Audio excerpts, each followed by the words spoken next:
नमस्कार प्यारे साथियों, आप सभी का स्वागत है आपके अपने YouTube चैनल एजुकेशन नूक में। आज की इस क्लास में हम करने वाले हैं रेलवे ग्रुप डी के सामान्य विज्ञान के most important previous year question, जो कि आपकी आगामी परीक्षा के लिए अति महत्वपूर्ण होंगे। यह है हमारी इस टॉपिक की क्लास संख्या 1 है। तो आज की यह क्लास हम स्टार्ट करते हैं। क्वेश्चन नंबर 1, निम्नलिखित में से कौन सी शक्ति की इकाई नहीं है। क्वेश्चन आपको एग्जाम में ध्यान से पढ़ना है। कुछ बच्चे क्या करते हैं, नहीं पढ़ पाते है ना, तो क्वेश्चन आपको ध्यान से पढ़ना है। निम्नलिखित में से कौन सी शक्ति की इकाई नहीं है, हमें बताना है कि इनमें से कौन सी शक्ति की इकाई नहीं है। आपको चार ऑप्शन दिए हैं। ए ऑप्शन है जूल प्रति सेकंड, बी ऑप्शन है आपका किलोवाट घंटा, सी ऑप्शन है आपका अश्व शक्ति और डी ऑप्शन है आपका वाट। तो इस क्वेश्चन का जो हमारा राइट आंसर हो जाएगा भाई, क्या हो जाएगा आपका, बी ऑप्शन राइट हो जाएगा, किलोवाट घंटा। किलोवाट घंटा किसकी यूनिट होती है, ऊर्जा की यूनिट होती है। किसकी होती है भाई, ऊर्जा की यूनिट होती है या विद्युत ऊर्जा की यूनिट होती है। ठीक है, इस क्वेश्चन का एक्सप्लेनेशन देख लेते हैं हम। किलोवाट घंटा ऊर्जा का मात्रक है। इससे विद्युत ऊर्जा की खपत की मात्रा के रूप में व्यक्त किया जाता है। इसका संक्षिप्त रूप kWh होता है। इससे यूनिट भी व्यक्त किया जाता है। ठीक है भाई, जो आपकी बिजली की यूनिट होती है वो इसी से ही काउंट की जाती है। 1 किलोवाट घंटा बराबर 3.6 इंटू 10⁶ जूल होता है। ये एग्जाम के पॉइंट ऑफ व्यू से इंपॉर्टेंट है कि 1 किलोवाट घंटा कितना होता है, कितने जूल के बराबर होता है। तो आपको बताना है कि 3.6 इंटू 10⁶ जूल के बराबर होता है। ये आपको नोट डाउन कर लेना है कि 1 किलोवाट घंटा बराबर कितना होता है, तो 3.6 इंटू 10⁶ जूल के बराबर होता है। ठीक है भाई, आया समझ आपको। अगले क्वेश्चन पर चलते हैं अब हम। क्वेश्चन नंबर 2, निम्नलिखित में से कौन सी ऊष्मीय ऊर्जा की इकाई नहीं है। क्वेश्चन क्या है, निम्नलिखित में से कौन सी ऊष्मीय ऊर्जा की इकाई नहीं है। आपको चार ऑप्शन दिए हैं। ए ऑप्शन है किलोवाट, बी ऑप्शन है आपका कैलोरी, सी ऑप्शन है आपका वाट सेकंड और डी ऑप्शन आपका जूल। तो इस क्वेश्चन का जो हमारा राइट आंसर हो जाएगा भाई, ए ऑप्शन राइट हो जाएगा, किलोवाट। किलोवाट किसकी यूनिट है, तो ऊर्जा की यूनिट है। किसकी यूनिट है, ऊर्जा की यूनिट है या विद्युत ऊर्जा की यूनिट है। ठीक है भाई, अगले क्वेश्चन पर चलते हैं अब हम। क्वेश्चन नंबर 3, प्रेरित विभवांतर की एसआई इकाई डैश है। आपको बताना है कि प्रेरित विभवांतर की एसआई यूनिट क्या है। ए ऑप्शन है आपका वोल्ट, बी ऑप्शन है आपका एम्पियर, सी ऑप्शन है आपका मिली एम्पियर और डी ऑप्शन है आपका मिली वोल्ट। तो इस क्वेश्चन का जो हमारा राइट आंसर हो जाएगा भाई, ए ऑप्शन राइट हो जाएगा, वोल्ट। ठीक है, जो प्रेरित विभवांतर की जो यूनिट होती है वो क्या होती है, आपकी वोल्ट होती है। इस क्वेश्चन का हम एक्सप्लेनेशन देख लेते हैं। प्रेरित विभवांतर की एसआई इकाई क्या होती है भाई, वोल्ट होती है। ठीक है, विद्युत परिपथ के दो बिंदुओं के बीच विद्युत विभव में जो अंतर होता है उसे ही क्या कहते हैं, दोनों बिंदुओं के बीच का विभवांतर कहते हैं। इसका मान विद्युत क्षेत्र में एकांक आवेश के एक बिंदु से दूसरे बिंदु तक ले जाने में किए गए कार्य के बराबर होता है। ठीक है भाई, किसे कहते हैं हम, विभवांतर। तो विद्युत परिपथ के दो बिंदुओं के बीच विद्युत विभव में जो अंतर होता है उसे ही उन दोनों बिंदुओं के बीच का विभवांतर कहते हैं।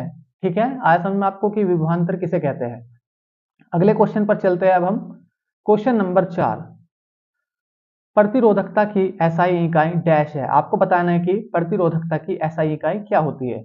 आपको चार ऑप्शन दिए हैं। ए ऑप्शन है आपका ओम पर मीटर, बी मोह, सी ओम मीटर और डी ओम। तो प्रतिरोधकता की जो एसआई यूनिट होती है वो क्या होती है भाई, ओम मीटर होती है। आपका सी ऑप्शन सही हो जाएगा, ओम मीटर। इस क्वेश्चन का एक्सप्लेनेशन देख लेते हैं हम। तो प्रतिरोधकता की एसआई इकाई क्या होती है भाई, ओम मीटर होती है। क्या होती है, ओम मीटर होती है, ये आपको ध्यान रखना है। तो प्रतिरोधकता किसे कहते हैं वो समझते हैं अब हम। किसी पदार्थ द्वारा उसमें से प्रवाहित की जाने वाली विद्युत धारा को अवरुद्ध मतलब रोकने करने की क्षमता को उस पदार्थ की प्रतिरोधकता कहते हैं। ठीक है, सुचालक पदार्थों में प्रतिरोधकता कम तथा कुचालक पदार्थों की प्रतिरोधकता क्या होती है, अधिक होती है। प्रतिरोधकता क्या होती है भाई, किसी भी जो आपका मेटल होता है या कोई भी आपका कंडक्टर होता है, उसके अंदर आप कितनी करंट रुक रही है वही क्या होती है, उसकी प्रतिरोधकता होती है। मतलब करंट के फ्लो में बाधा डालना ही क्या होता है, आपका प्रतिरोध होता है। ठीक है, उसे ही क्या कहते हैं, प्रतिरोधकता कहते हैं। ठीक है, आया समझ आपको। अगले क्वेश्चन पर चलते हैं अब हम। क्वेश्चन नंबर 5, किसी भौतिक राशि का मात्रक वोल्ट पर एम्पियर होता है। आपको चार ऑप्शन दिए हैं। ए ऑप्शन है आपका प्रतिरोध, बी ऑप्शन है धारा, सी ऑप्शन है आपका कार्य और डी ऑप्शन है आपका आवेश। तो क्वेश्चन क्या आता है, किस भौतिक राशि का मात्रक वोल्ट पर एम्पियर होता है? तो किसका होता है भाई? वो होता है आपका प्रतिरोध का। ये ऑप्शन आपका सही हो जाएगा। ओम के नियम अनुसार R बराबर V अपॉन आई होता है। क्या होता है भाई? R बराबर V अपॉन आई। इस क्वेश्चन का हम एक्सप्लेनेशन देख लेते हैं। किसी चालक के सिरों पर लगाया गया विभवांतर तथा उसमें प्रवाहित धारा के अनुपात को उस चालक का प्रतिरोध कहते हैं। किसे कहते हैं भाई? प्रतिरोध। किसी चालक के सिरों पर लगाया गया विभवांतर तथा उसमें प्रवाहित धारा के अनुपात को उस चालक का प्रतिरोध कहते हैं। प्रतिरोध की परिभाषा से R बराबर V अपॉन आई होता है। ये क्या होता है आपका? ओम के नियम अनुसार। ठीक है भाई, अगले क्वेश्चन पर चलते हैं अब हम। क्वेश्चन नंबर 6, प्रतिरोध का मात्रक डैश होता है? ए ओम, बी कूलाम, सी एम्पियर और डी वोल्ट। तो हमें बताना है कि प्रतिरोध का मात्रक क्या होता है। तो प्रतिरोध का जो मात्रक होता है भाई वो क्या होता है आपका? ओम होता है। ए ऑप्शन आपका सही हो जाएगा। इसका सिंबल किस प्रकार से होता है? ऐसे होता है। ठीक है, इस क्वेश्चन का हम एक्सप्लेनेशन देख लेते हैं। प्रतिरोध का मात्रक ओम होता है, जो कि मैंने आपको बता दिया है। प्रतिरोध क्या होता है वो समझते हैं। किसी चालक पदार्थ का वह गुण होता है जो विद्युत धारा के मार्ग में रुकावट उत्पन्न करता है, उसे क्या कहते हैं भाई? उसे ही प्रतिरोध कहते हैं। इसको कैसे प्रदर्शित करते हैं? तो इसको R से प्रदर्शित करते हैं। जो आपका ओम होता है इसको R से प्रदर्शित करते हैं। तो प्रतिरोध का फॉर्मूला क्या होता है? ओम के नियम अनुसार R बराबर V अपॉन आई। क्या होता है भाई? R बराबर V अपॉन आई होता है। ठीक है, अगले क्वेश्चन पर चलते हैं।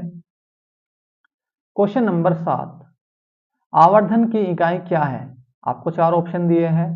ए ऑप्शन है आपका सेंटीमीटर, बी ऑप्शन है आपका डायोप्टर, सी ऑप्शन है आपका इसकी कोई इकाई नहीं और डी ऑप्शन आपका न्यूटन। तो जो आवर्धन है इसकी कोई भी इकाई नहीं होती। आपका सी ऑप्शन सही हो जाएगा। ठीक है भाई, जो आवर्धन है इसकी कोई यूनिट नहीं होती है। अगले क्वेश्चन पर चलते हैं। क्वेश्चन नंबर 8, विद्युत शक्ति का एसआई मात्रक डैश होता है? आपको बताना है कि विद्युत शक्ति का एसआई मात्रक क्या होता है। आपको चार ऑप्शन दिए हैं। ए ऑप्शन है न्यूटन, बी ऑप्शन है आपका कैलोरी, सी ऑप्शन आपका जूल और डी ऑप्शन आपका वाट। तो इस क्वेश्चन का जो हमारा राइट आंसर हो जाएगा भाई, डी ऑप्शन राइट हो जाएगा, वाट। वाट क्या होता है आपका? विद्युत शक्ति का एसआई मात्रक होता है। इस क्वेश्चन का एक्सप्लेनेशन देख लेते हैं। तो हम विद्युत शक्ति किसे कहते हैं? किसी विद्युत परिपथ में जिस दर से विद्युत ऊर्जा स्थानांतरित या खर्च होती है उसे विद्युत शक्ति या इलेक्ट्रिक पावर कहते हैं। इसका एसआई मात्रक क्या होता है भाई? वाट होता है। ठीक है, आया समझ आपको? अगले क्वेश्चन पर चलते हैं अब हम। क्वेश्चन नंबर 9, लेंस की क्षमता का एसआई मात्रक क्या है? आपको चार ऑप्शन दिए हैं। ए ऑप्शन है आपका मीटर, बी ऑप्शन है आपका डायोप्टर, सी ऑप्शन है जूल और डी ऑप्शन आपका न्यूटन। तो जो लेंस की क्षमता का जो एसआई मात्रक होता है वो क्या होता है भाई? डायोप्टर होता है। आपका बी ऑप्शन सही हो जाएगा, डायोप्टर। ठीक है, अगले क्वेश्चन पर चलते हैं। क्वेश्चन नंबर 10, फोकस दूरी की एसआई इकाई क्या है? आपको चार ऑप्शन दिए हैं। ए ऑप्शन है आपका मीटर, बी ऑप्शन है सेंटीमीटर, सी ऑप्शन है आपका मिलीमीटर और डी ऑप्शन आपका डेसीमीटर। तो जो फोकस दूरी की जो एसआई इकाई है वो क्या है भाई? आपकी मीटर। आपका ए ऑप्शन सही हो जाएगा, मीटर। ठीक है, अगले क्वेश्चन पर चलते हैं अब हम। क्वेश्चन नंबर 11 है, जीव विज्ञान की कौन सी शाखा वंशानुक्रम पैटर्न के माध्यम पर केंद्रित है? आपको चार ऑप्शन दिए हैं। ए ऑप्शन है आपका विकासीय जीव विज्ञान, बी ऑप्शन है आपका मानव शास्त्र, सी ऑप्शन है आपका अनुवांशिकी और डी ऑप्शन आपका जैव प्रौद्योगिकी।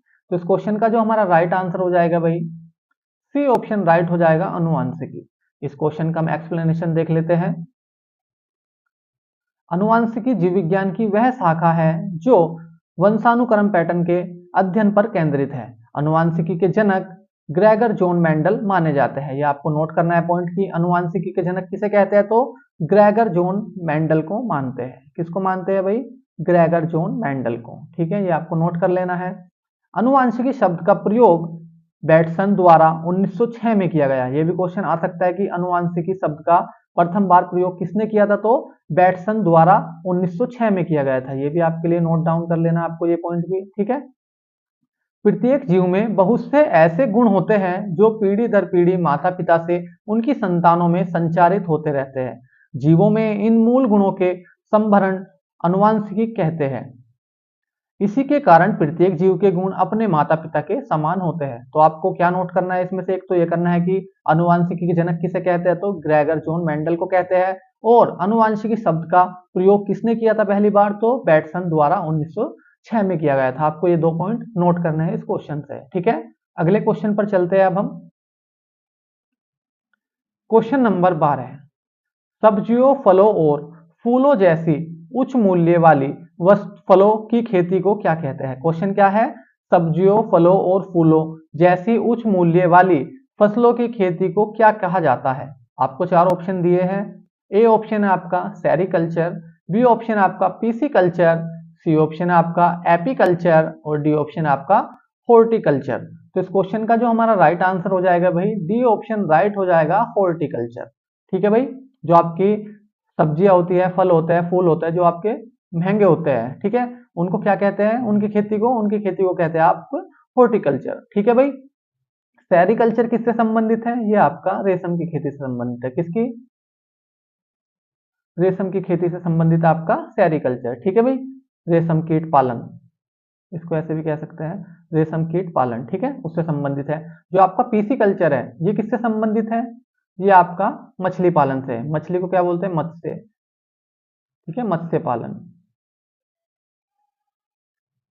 जो आपका एपीकल्चर है ये किससे संबंधित है? ये आपका मधुमक्खी से है। किससे संबंधित है? मधुमक्खी पालन से संबंधित है आपका एपीकल्चर। ठीक है भाई, आया आपको समझ में? अगले क्वेश्चन पर चलते हैं अब हम।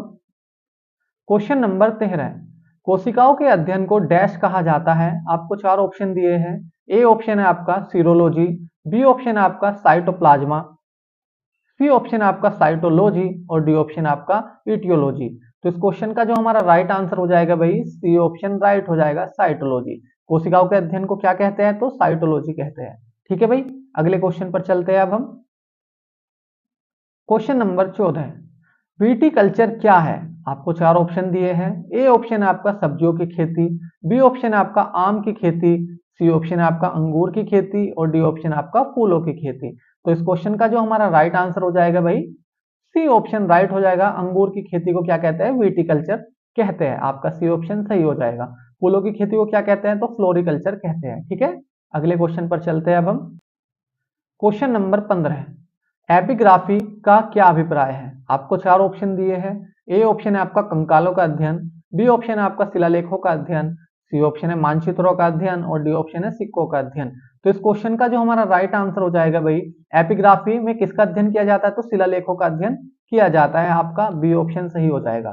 ठीक है, इस क्वेश्चन का हम एक्सप्लेनेशन देख लेते हैं। तो कंकालों का अध्ययन किसमें किया जाता है? तो किया जाता है आपका ऑस्टियोलॉजी में। किसमें किया जाता है कंकालों का अध्ययन? ऑस्टियोलॉजी में किया जाता है। शिलालेखों का अध्ययन किसमें किया जाता है? तो एपिग्राफी में किया जाता है, जो कि मैंने आपको बता दिया है। मानचित्रों का अध्ययन किसमें किया जाता है? तो कार्टोग्राफी में किया जाता है।